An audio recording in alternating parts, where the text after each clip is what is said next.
album man, and today I'm going to be doing review roundup number 2, and this week, well, not, I'm saying this week like it's a weekly series, it hardly is, it should be, there's enough bloody albums I want to catch up on, but this is only number 2, yeah, but basically I just wanted to give this one a bit of a theme. As you can see by the title, it's got a bluesy theme to it. So what are some of the artists we're going to be looking at in this wonderful genre that I really don't talk enough about?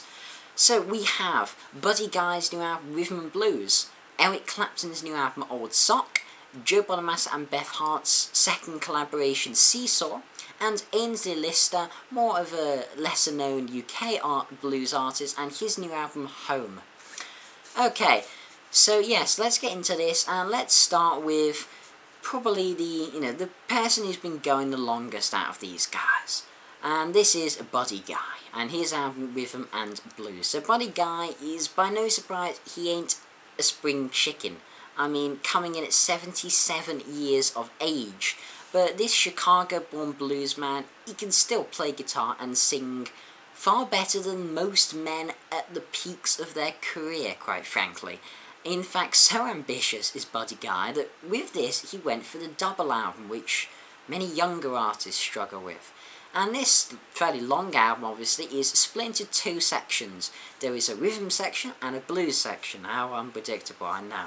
And the differences aren't exactly major between the 2 sections, except the rhythm section, I'd say, has a bit more brass, which is done by the Muscle Shoals Orchestra. Very, very cool name, or brass band, something like this. Muscle Shoals, something, cool name. And actually, this brass, weirdly, is one of my favourite elements of the album. It has this sort of 50s, like, or almost Motown-y brass, which gives the album quite old-school feel. The production is very modern, slick-sounding, something that I'm not usually the biggest fan of, but unlike other reviewers, I think that it works, and Buddy plays his guitar with such intensity and passion that not even the cleanest of productions can detract from, and that's what truly makes someone a great guitarist.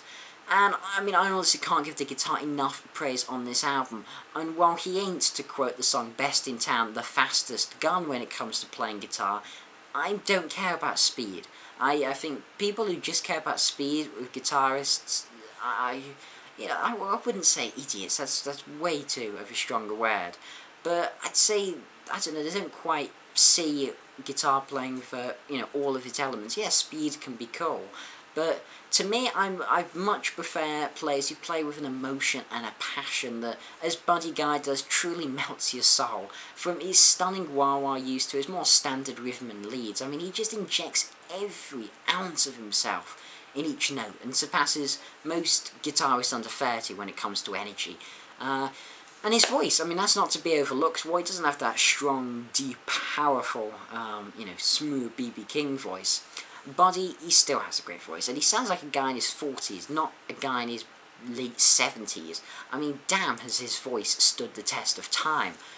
It's quite phenomenal, to be honest. I mean, he just has that real quintessential emotive black blues voice, and it's really something you don't hear anymore. It's very much the voice of a time and a place that really music has moved quite far from, and it's weird. You see, people say there's a, sort of blues revival going on. There's more high profile people like Joe Bonamassa and Gary Clark Jr. who'll be talking about in a second.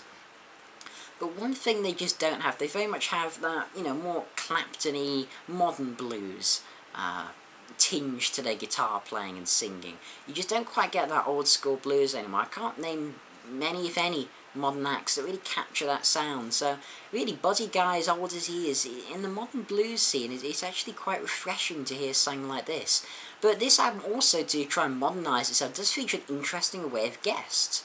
And these are Kid Rock, yeah, no, Keith Urban, or I don't know who he is, but apparently he's some Australian, New Zealand born Americanized judge, I don't care.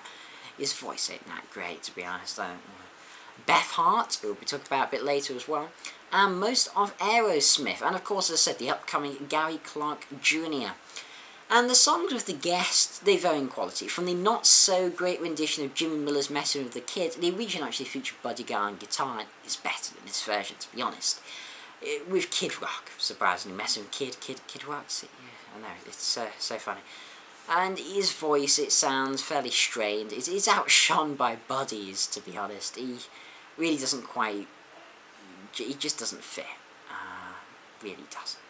But then we get the simply sublime appearance of Beth Hart on What You Gonna Do About Me. Her voice just feels right at home here, and damn it does she shine. I mean, a terrific vocalist, and I mean she's known for tremendously powerful vocals, and she sure showcases them here to fantastic effect. But the most interesting of the songs with guests, I have to say, I'm not going to talk about all the songs with guests, it's Blues Don't Care, which features Gary Clark Jr., who in my opinion, and I don't think many would share this, a bit of background on him if you don't know, he's an upcoming blues guitarist, songwriter. He released his first album, Black and Blue, last year. He even has played for Barack Obama. He's really quite upcoming in the blues realm, top to be the next sort of, Joe Bonamassa in terms of breaking out of, that little bluesy underground to, more of the mainstream. Though I find him one of the most frustrating men in modern blues, as he goes from heavenly blues with When My Train Pulls In to the title track of the album Black and Blue, which has all these hip-hop elements, and it's such a mixed bag. I mean, classic rock actually gave this album a 10 out of 10. I couldn't disagree much more. It's nowhere near a perfect album. He has so much potential, but you get sidetracked with all these hip-hoppy and weird elements that, I just don't think he quite makes them work. I mean, if he wants to put them into his music, that's cool, that's his style, but they just don't really seem to fit. Still, back to this song, Blues Don't Care. And still, with a guy like Buddy Guy, I mean, Gary Clark ends up playing pure blues, and the solo of the two of them playing together is to die for. It's great. Though what I do find quite amusing is how Gary Clark's voice is so overshadowed by a man more than double his age. I mean, Gary Clark's like 29, Buddy Guy 77. It's quite funny. I mean, Gary Clark has this nice, smooth voice, but you can tell he has a long way to go in his development before he can even touch Buddy Guy and the, bluesman of that generation. That's not to say he won't get there. I think he has a lot of potential, but he's definitely a diamond in the rough. Now, I know this review has been going on quite a bit, considering, it's feeling more like a whole video about this, but it's such a long album, such a lot to say, so I'll just try and sum it up, get it done a bit quicker. So, favourite two songs on the album, Best in Town and All That Makes Me Happy to the Blues. All That Makes Me Happy to the Blues has a great nod to B.B. King, which I always like, very funny. And these two songs, they're just two wonderful examples of this old school influenced blues. They and the rest of the songs on the album, they may be full of blues tropes, 12, the traditional 12 bar stuff, and they may have cheesy lyrics, but this album, it isn't the negative on it. No, all these tropes, they don't detract. In fact, the thing about Buddy Guy, he has the experience to not make them, he uses these sort of, cheesy lyrics and tropes, as I said. He manages to make them charming. He has the experience to do it. Instead of making it sound like, he's just ripping off every other blues artist and ripping off himself. No, he's just having fun. You can tell he had a lot of fun making this record, and it shows. This is a charmingly fun, catchy, technically proficient blues album, and that's why it's an 8 out of 10. Definitely worth a listen and a buy. Okay, let's move on a bit. Eric Clapton Old Sock is his new album, with, you see, this it's quite funny. It seems this year, a certain amount is cursed album covers.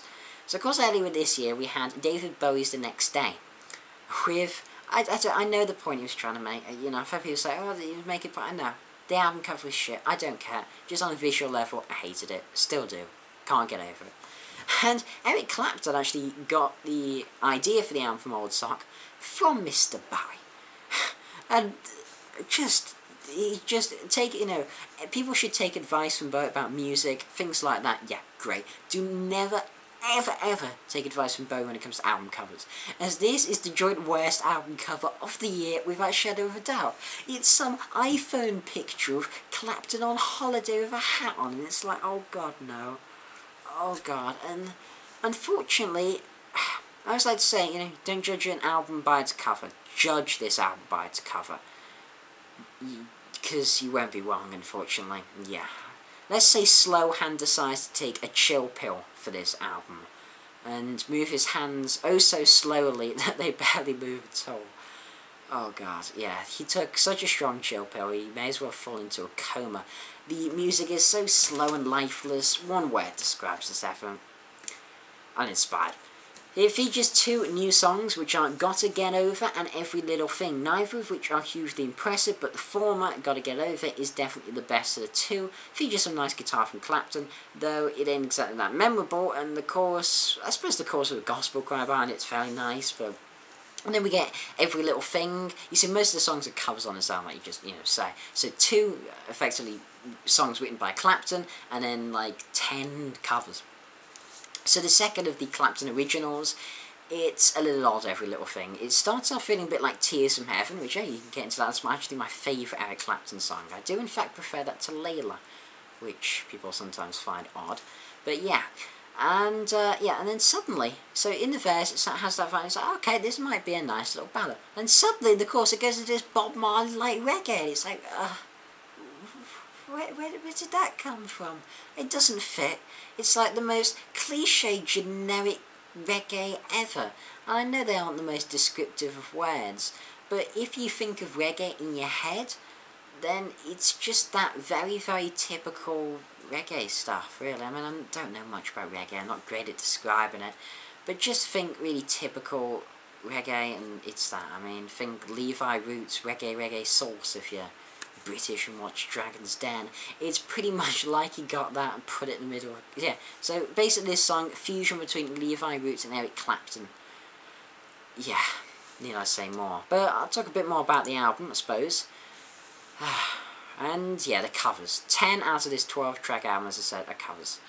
And the opening really sets the tone for the album, which is the song Further On Up the Road by Taj Mahal, and apparently featuring him as well. This version by Clapton, it's just so overshadowed by a version he was on. In the epic version, I'm pretty sure he was on this. Like, I know he was on the album, I'm pretty sure he was on this song. The epic version he did with Joe Bonamassa on Joe Bonamassa's Live at the Royal Albert Hall album. One of his best, for sure. It's just fantastic, that version. This, so dull, so dreary in comparison. Clapton just seems to have sucked the life like a leech out of all these songs he covers here, including that one. And if you look at the great cast of guests, I mean, it sounds like, there's Paul McCartney, the late J.J. Cale, Steve Winwood, and yet even then it still remains dull as dishwater. In fact, I didn't even notice before reading on, Wikipedia, that they had guessed that they were on there. I had no idea Paul McCartney and Steve Winwood certainly were on here. I didn't know J.J. Cale, but I can't say I know J.J. Cale that well.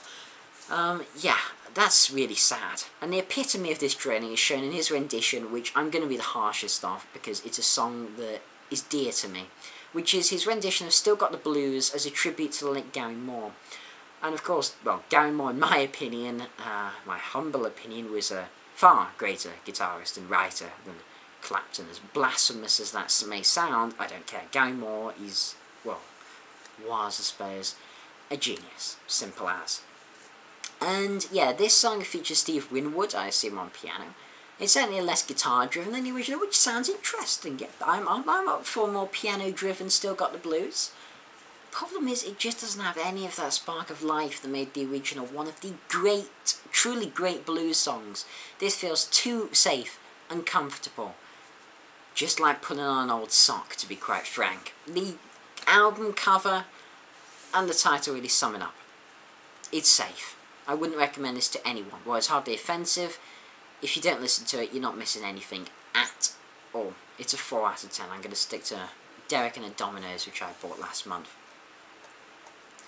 Okay, now let's look at one of the little, I suppose, lesser known people on this list. So Aynsley Lister, quite possibly a name you aren't that familiar with, especially if you live in the US. So for those unacquainted, I'll tell you a tiny bit about him. He's an English blues singer-songwriter and very good guitarist. He's also been going quite a long time. I think Home is something like his 10th studio album, I'm not sure. And even in the UK, he only plays very, very small clubs and venues, not even the academies. And I have to say, I'm actually only familiar with his last album, Equilibrium, and that album was quite simply exceptional. So I've been highly anticipating more blues fused with commercial rock choruses, just brimming with energy, like Equilibrium. But here we find something a little different. While Equilibrium had that Philip Seesaw-like blend of high-octane energy and blues solos with catchy choruses that'll stay in your head for weeks, this album tones it down a little. It feels more relaxed and laid back from Lister, and it just lacks the energy and big choruses that I loved from Equilibrium. Still, we have to take this album as its own beast, I suppose. And it certainly has some great tracks. The title track, Home, the song Insatiable, and these songs have a rockier edge to them. But then you have the songs like Inside Out, which does nothing really to stand out. It feels all too laid back for my personal liking and dull. And Lister, he's also known for doing some great covers, but the big cover on here really is a letdown. It's the song Feeling Good. And when you say that, there's really only one version that could come to mind, and you can't help but compare it. When he starts using an overdriven guitar in the chorus, you can't help but think of Muse's cover on that Origin of Symmetry album. And that version, quite simply, is one of the greatest covers of all time. And this version feels more like a cover of Muse's cover, though, I mean, Lister tries to add some of his own flair. It's a bit longer, but the track overall just feels a little redundant, which is sad, but they just set the bar for that. It's like someone else covering Hat.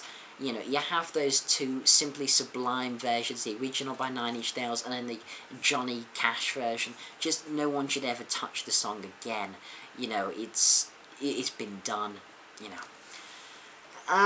Still, they say it's easy to criticise and to praise, so let me tell you, this album is still worth a listen. You know, I just want to talk about this quite briefly, this album, but yeah, I mean, my favourite song probably being Free, which is a killer Equilibrium-esque rock song, you know, rock, blues, I suppose, song. And while this album isn't as mind-blowing as Equilibrium, which if you don't know him, I definitely recommend checking out that album. I'm sure you can find it on Spotify or something. Definitely, you know, fantastic blues album. But this album, it's a solid blues album, it's a 7 out of 10.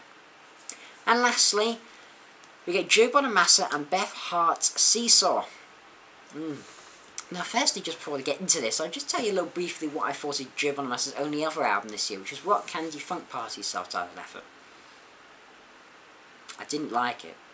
No, I didn't. I didn't even finish the damn thing. It was so tiresome and far too funky for me. I mean, Choco with the name is going to be funky. You know, that's why I didn't review it. Funk isn't really a genre I particularly like, and this is proper funk. It didn't change from mine. But anyway, let's talk about the album at hand. So this album is Joe's second album with the singer Beth Hart, the first being called Don't Explain, and the basic concept of the project seems to be that this duo play their own interpretations, covers basically, of old soul and R&B songs. And this album has a very 50s or early 60s vibe to me, has a lot of Motown flair going through it, things like that. And that isn't really my cup of tea. I mean, the first song being covered with Louis Armstrong's There, it just sums up, the simple thing about this album, it really isn't my style. And even though I respect and think Beth Hart is a great vocalist, and of course Joe Bonamassa, in my opinion, is the greatest guitarist I have ever heard, you know, huge Joe Bonamassa fan, but to me, a lot of these renditions, though they may have strong vocals and nice solos, I just don't particularly like the source material. My favourite song has to be Strange Fruit, which is by Billie Holiday, and I actually like the original as well. I knew the original before hearing it here. It's a classic song, and this heartfelt rendition by Joe and Beth is very moving, though not as much as the original. I mean, Billie Holiday's performance on that song is just sublime, really captures a time and a place, and you know, the political meaning in that. It's just a geniusly written song, but still they do a nice rendition. Again, this album, it's pleasant, it's nice, it didn't blow me away. Like, the single Nutbush City Limits, it's a decent song, originally by Ike and Tina Turner.